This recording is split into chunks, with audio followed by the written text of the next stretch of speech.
Jadi kalau ayah pergi itu sebetulnya ya sebagaimana Nabi Ibrahim itu. Jadi Ya udah, aku juga bermimpi kayak gitu. iya, oh gitu lah. Ini contoh. Makanya yang jadi Ismail bukan Mbak Iva gitu.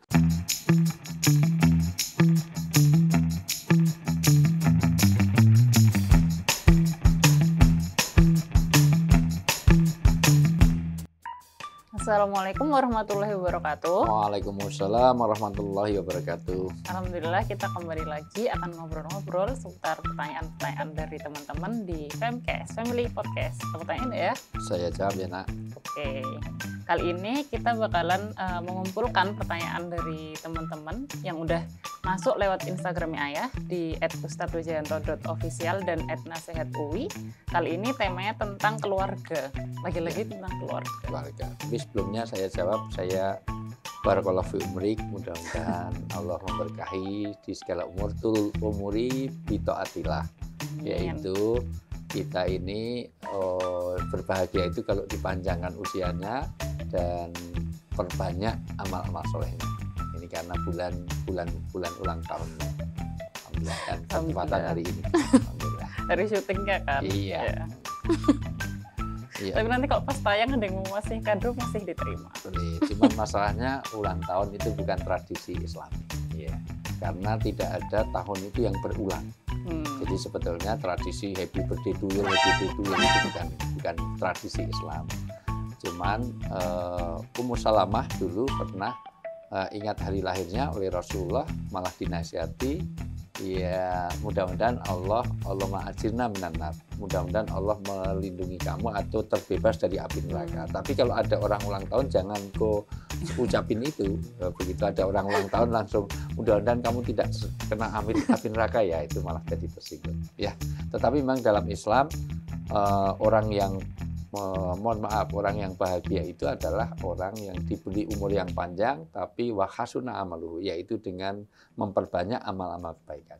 Ya, hari ini ulang tahun dibikin podcast supaya nanti bisa memberi manfaat orang lain. Amin. Oke. Tapi kan ngasih hadiah juga boleh kan? Boleh. Ya udah, nanti ditunggu ya. Tahadu, tahabu, tahabu, tahtadu.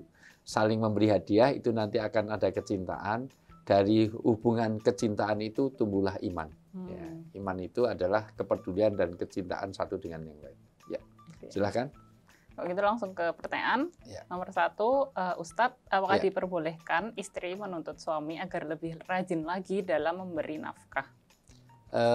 Yang jelas tidak boleh menuntut cerai kalau tidak ada alasan yang syar'i. Seorang istri yang menuntut cerai seorang suami padahal tidak ada udzur syar'i yang dibenarkan, artinya tidak ada sesuatu yang dibenarkan secara agama, maka tidak akan mencium baunya surga. Padahal bau surga itu bisa tercium dari sekian ratus tahun perjalanan. Jadi jauh banget gitu. Iya, artinya bahwa seorang istri jangan pernah menuntut cerai kalau tidak ada alasan yang dibenarkan secara agama. Misalnya tidak tercukupnya kebutuhan lahir, tidak tercukupnya kebutuhan batin, artinya ditelantarkan secara lahir atau batin, atau tidak berjalannya agama di satu tempat itu. Misalnya ada KDRT, ada itu sudah cukup alasan. Tetapi kalau kaitan dengan nafkah, sekarang dibaca surat At-Tolak ayat 7. Surat ke-65 At-Tolak ayat 7 menerangkan betapa seorang istri tidak boleh menuntut berlebihan, kecuali sekedar kemampuan suami. Tetapi kalau mensemangati, silahkan saja, itu baik-baik saja. Karena suami istri itu harusnya memang komplementer. Ya, jadi kalau biar dia lebih semangat, lebih itu, ya jadi orang sama-sama jadi orang yang lebih baik. Gitu. Betul, ya. Coba dibaca dulu ayatnya. Hendaklah orang yang mempunyai keluasan memberi nafkah menurut kemampuannya, dan orang yang terbatas rezekinya hendaklah memberi nafkah dari harta yang diberikan Allah kepadanya. Allah tidak membebani seseorang, melainkan sesuai dengan apa yang diberikan Allah kepadanya.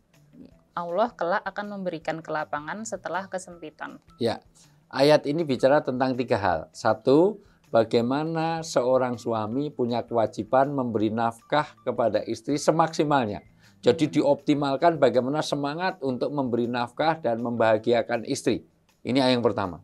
Yang kedua, seorang istri tidak boleh menuntut lebih banyak dari kemampuan. Artinya sekedar kalau itu memang ASN, ya jangan menuntut, ya Misalnya ya berlebihan seorang ASN kan tidak mungkin, ya ASN kan jatahan seperti itu. Karena bukan tidak mungkin orang terdorong korupsi mungkin karena tuntutan istri yang minta sana sini.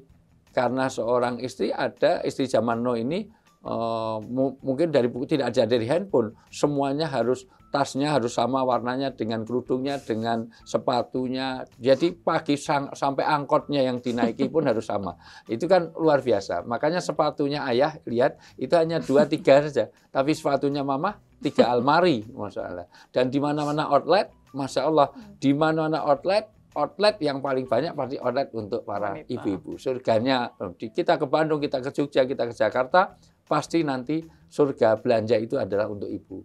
Begitu outlet laki-laki paling hanya 1 almari, kalau di situ 100 almari itu semuanya. Sepatu aja ada high heel, ada yang segala macam lah pokoknya. Nah, itulah makanya jangan nuntut berlebihan satu, tapi juga jangan mohon maaf seorang suami usaha maksimal. Dalam rangka menggiatkan itu menurut surat At-Tolaq ayat 7 tadi, karena memang seseorang itu tidak dituntut sesuai dengan kemampuannya. Nah, bahwa seorang istri menuntut supaya itu, tapi ya diimbangi. Karena di dalam surat Al-Baqarah ayat 228, boleh saya dibacakan Al-Baqarah ayat 228. Dan para istri yang diceraikan wajib menahan diri mereka atau menunggu 3 kali quru. Ya. Tidak boleh bagi mereka menyembunyikan apa yang diciptakan Allah dalam rahim mereka, jika mereka beriman kepada Allah dan hari akhir. Dan para suami mereka lebih berhak kembali kepada mereka dalam masa itu, jika mereka menghendaki perbaikan. Dan mereka, para perempuan, mempunyai hak seimbang. Mulai diulang dari sini. Dan para istri, para perempuan, Dan mereka, para perempuan, mempunyai hak seimbang dengan kewajiban mereka menurut cara yang patut. Ya, wa asiruna bil ma'ruf itu. Jadi ada keseimbangan hak dan kewajiban. Ini artinya harus ada balance. Kalau menuntut suami yang supaya kerja keras ya didukung lah. Pagi bikinkan kopi kayak, malam dipijitin kayak, itu bagian dari itu. Demikian juga seorang suami yang nuntut istrinya seperti apa, ya konsekuen dong. Kalau memang istrinya harus begini ya biayai istri. Gitu. Jadi ya untuk dandannya, untuk itu semuanya supaya istri bisa menyenangkan suami ya perlu biaya. Beliin kosmetik, beliin apa yang bisa menyenangkan istri. Jadi itulah keseimbangan antara kesetaraan bagaimana hak dan kewajiban suami istri diatur sebagaimana surat Al-Baqarah 228 ini. Jadi suami istri itu adalah pasangan yang ideal itu komplementer, saling berbagi. Ya sebagaimana sepatu itu kan pasangan. Jadi kadang depan, kadang belakang, depan belakang, tetapi tidak saling meninggalkannya. Dan begitulah suami istri. Wallahualam bishawab. Jadi mungkin juga tergantung kan agar lebih rajin lagi itu kayak gimana tergantung. Ya, tapi karena yang jelas harus sesuai dengan kapasitas kemampuannya. Ya, kecuali kalau hari-hari cuma mancing dulu kan, suami bangun karena ada di depan pesantren kita, mohon maaf itu hari-hari itu masya Allah itu kerjanya apa mancing dan nggak pernah lihat. Dia dapat iya itu. Tapi kalau pagi sampai malam ada aja yang mancing di sungai depan rumah. Ya, lanjut. Pertanyaan selanjutnya ini aku jadi ingat zaman dulu before corona. Ya. Apa saja yang menjadi tugas istri di hadapan suami yang selalu keluar kota dan bekerja jauh dari keluarga? Ya. Jangan-jangan yang nanya mama ini. Pertama tugas seorang istri dibaca surat An-Nisa. Ya, ayat 34. Ya, An-Nisa ayat 34 bicara tentang kewajiban suami sebagai qawam, tapi juga kewajiban istri ketika ditinggal suaminya. Ya. Laki-laki, suami itu pelindung bagi perempuan istri. Kata qawam itu juga melindungi, menafkahi, mengayomi, mengamankan segala macam. Itu ada qawam. Jadi di situ menjadi ya segalanya yang berkaitan dengan bagaimana dia punya tanggung jawab terhadap istrinya. Ya. Karena Allah telah melebihkan sebagian mereka laki-laki atas sebagian yang lain perempuan. Ini juga semangat seorang suami harus punya banyak kelebihan dari istri. Terutama kaitannya dengan nafkah dong. Itu artinya maka idealnya memang nafkah itu ada pada otoritas suami. Artinya kewajiban bagi suami. Istri itu hanya membantu. Itu. Makanya kalau ada gaji mamah itu ayah tidak sama sekali, saya tidak mau nyentuh sama sekali. Kenapa? Karena itu haknya mereka. Gitu. Tapi kalau memang hak gajinya ayah, oh yang ngambil mama semua. Gitu. Aku juga begitu. Iya, sama dirimu. Iya. Lebih banyak uangmu daripada uangku. Ya.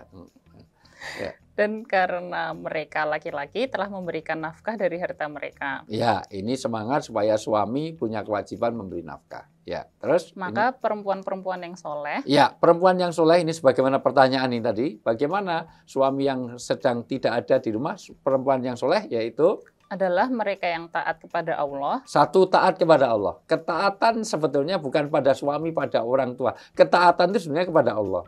Cuman hierarkinya ya ada orang tua, ada anak. Tapi itu dalam rangka mentaati Allah.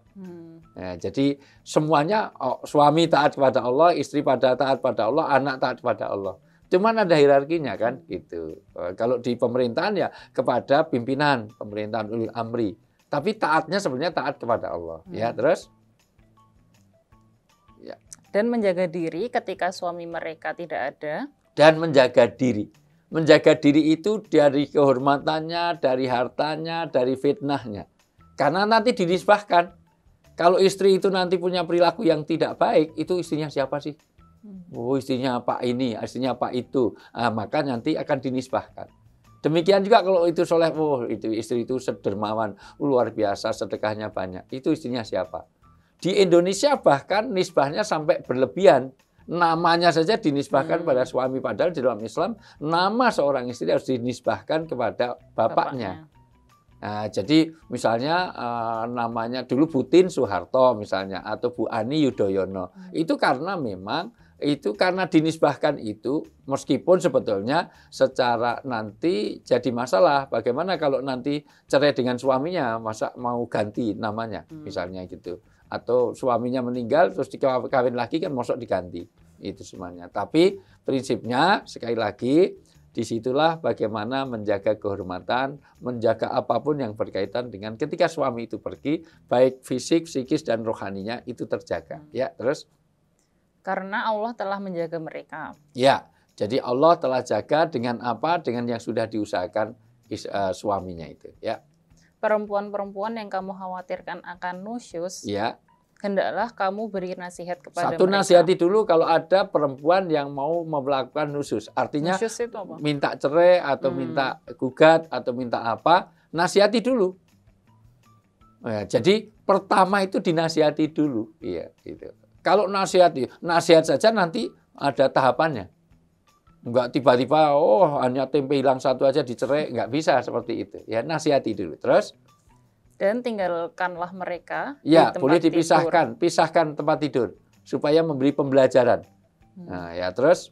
Dan kalau perlu, pukullah mereka. Boleh mukul. Mukul pun ada 10 syarat. Menurut Abu Qatadah. Ya, ada 10 syarat. Enggak. Pukul tidak boleh di wajah. Pukul tidak boleh menciderai. Tidak boleh memar. Karena memukul bukan memukuli. Kalau memukuli KDRT. Itu pun tidak boleh sampai menciderai. Enggak boleh di wajah. Berarti hanya untuk penjaraan. Ya. Artinya hanya untuk memberikan peringatan saja. Ya, terus? Namun jika mereka menaatimu, kalau ada seorang istri yang sudah taat kepada suami, terus? Maka janganlah kamu mencari-cari alasan untuk menyusahkan mereka. Jangan cari-cari alasan. Misalnya istri dibentak-bentak biar minta cuannya, itu cuannya sedikit.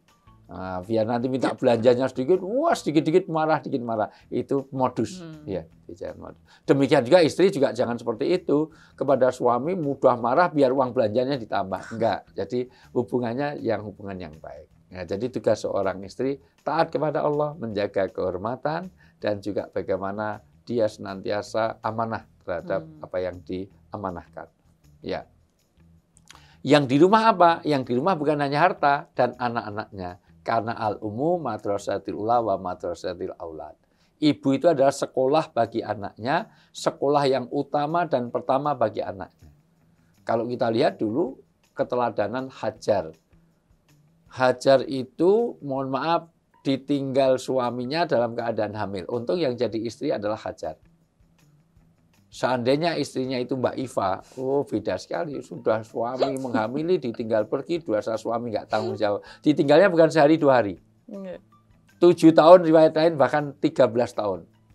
Tidak ada pulsa, nggak ada handphone, nggak ada sinyal, cari air saja susah. Wanita sendirian hamil. Biwadin ghairi dijarin, di padang pasir yang begitu rupa, di Mekah yang tidak susah cari air. maka pengorbanan yang berat, maka menghasilkan hadiah reward yang besar. Maka dapatnya Zam-Zam. Zam-Zam itu dari pengorbanan seorang istri yang taat kepada Allah, taat kepada suaminya, suaminya taat kepada Allah, pergi meninggalkan. Maka hasilnya pun anaknya luar biasa, Ismail. Ketika mau supaya mumpung masih ingat di dalam As-Saffat ayat 102. Di situ ditegaskan bagaimana Hajar itu mendidik anak yang taat. Nah, sebetulnya seorang ibu itu di bahasa Arabnya ada umun. Dari kata umun ada kata umat, dari kata umun ada kata imam. Maka tugasnya dua. Satu, mendidik anaknya supaya jadi umat yang taat, sebagaimana Ismail. Dan mendidik menjadi imam yang adil, imam yang amanah, leadership. Maka selesai masalah ini. Makanya idza soluhat soluhatil bilad, idza fasadat fasadatil bilad. Kalau istri itu baik, negara ini jadi baik. Kalau istri itu wanita itu rusak, negara jadi rusak. Jadi ternyata tulang punggung dan kebaikan satu negara itu justru indikasinya kepada wanita. Nah, makanya kalau anak nangis itu kenapa yang disebut mama? Mama, mama, mama. Jarang anak nangis kok ayah, ayah jarang. Biasanya nggak di rumah. Iya, di samping memang kalau ayah nggak paham loh kok mama, mama berarti minta mama lagi. Enggak, itu memang kedekatannya kepada ibu. Ya, terus? Maka ketika anak itu sampai pada umur sanggup berusaha bersamanya, ya. Ibrahim berkata, "Wahai anakku, sesungguhnya aku bermimpi bahwa aku menyembelihmu. Maka pikirkanlah bagaimana pendapatmu." Dia Ismail menjawab, "Wahai ayahku, lakukanlah apa yang diperintahkan Allah kepadamu. Insya Allah engkau akan mendapatiku termasuk orang yang sabar." Masya Allah. Bagaimana bisa mendidik anak di saat Nabi Ibrahim pergi, anaknya taat kepada Allah, taat kepada ini. Mau disembelih. If al-matu mar, satajiduni insyaallah minas sabirin. Lakukan. Ini perintah Allah. Ini kalau yang jadi itu anaknya ayah, aku menyembelih, aku mimpi menyembelih kamu, ini perintah Allah. Oh ya sama Pak, saya mimpinya sama, nyembelih Bapak sama mukuli Bapak. Bapak ini Bang Toyib, nggak pernah pulang, datang-datang pulang gitu. Masya Allah luar biasa. Jadi kalau ayah pergi itu sebetulnya ya sebagaimana Nabi Ibrahim itu. Jadi aku juga bermimpi kayak gitu. Iya, oh gitulah. Ini contoh. Makanya yang jadi Ismail bukan Mbak Iva gitu. Kalau aku mimpi menyembelih kamu, tapi mimpinya Nabi, nggak boleh mimpi ini karena jangan sampai nanti mimpi, diadain mimpi ada ular di ini kan ada filmnya yang ditonton Mbak Iva. Itu ada gangguan jiwa schizofren. Pokoknya itu dia melihat ada ular di anaknya yang dibunuh, nggak boleh. Itu hanya nggak benar. Ya, ini seorang nabi, jelas perintah Allah dan itu hanya ujian. Akhirnya pun nggak disembelih beneran karena memang ini hanya sebuah ujian. Oke, by the way, kembali ke pertanyaan, seorang istri ditinggal suami, maka dia amanah terhadap harta, kekayaan maupun anak-anak yang jadi tanggung jawabnya. Ya, itu begitu. Tugasnya itu ya berarti. Iya. Oke, pertanyaan selanjutnya, apakah yang harus dilakukan seorang anak jika orang tuanya ingin bercerai? Apakah berdosa jika anak membenci orang tua yang benar-benar bercerai? Tidak boleh. Anak tidak boleh membenci dan tidak boleh